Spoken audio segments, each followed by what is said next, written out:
कसं होतं की काही कोड आहे ना त्या मशीनला डिपेंडंट असतात. मग आहे ना काही लोकांच्या लक्षात आलं अशा प्रोग्रामिंग लँग्वेज पाहिजे त्यांचा कोड एकदाच करायचा आणि तिन्ही मशीनवर रन झाला पाहिजे. त्याच्यातनं जावा आली. जावा बघा ना, जावाचं तुम्ही ऐकलं असेल, जावाचा कोड एकदाच लिहायचा आणि त्याचा कोड सगळ्या ओएस वरती रन होतो. पण CCPP असं नाही, तुम्ही ज्याच्यामध्ये कोड लिहिता ना त्याच्यामध्येच तो रन होतो.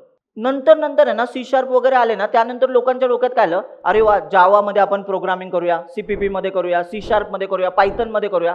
लोक, तुम्ही इमॅजिन करा, लोक ना मस्तपैकी प्रोजेक्ट वगैरे छान छान बनवायला लागले, डेस्कटॉप ऍप्लिकेशन बनायला लागले, इंडस्ट्रीमध्ये IT मध्ये खूप बूम व्हायला लागल्या गोष्टी. त्यानंतर लोकांच्या लक्षात आलं डेव्हलपरला खूप कोड लिहावा लागतोय, मग काहीतरी फ्रेमवर्क आले पाहिजेत. फ्रेमवर्क म्हणजे थोडक्यात काय असतं, जे आपण जास्त कोड लिहितो ना त्याच्याच अराउंड एक लेअर बनवली जाते आणि कोडिंगचे लाईन्स कमी होऊन जातात. म्हणजे आपल्याला कमी कोड लिहायचा आहे, ते फ्रेमवर्क स्वतःहून काही गोष्टी ऍड करतं.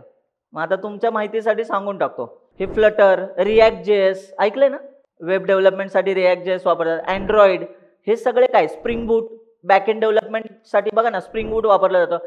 Node.js हे लँग्वेज नाही आहेत, हे काय आहेत, फ्रेमवर्क आहेत. की आधी 100-200 लाईनचा कोड लिहिल्यानंतर एक फंक्शनॅलिटी होते ना, तर हे काय म्हणतात, 2-3 लाईन मध्ये तुझी फंक्शनॅलिटी होईल. म्हणजे मला सांगा, डेव्हलपमेंट फास्ट झालं आणि म्हणून फ्रेमवर्क आहे ना फेमस व्हायला लागले.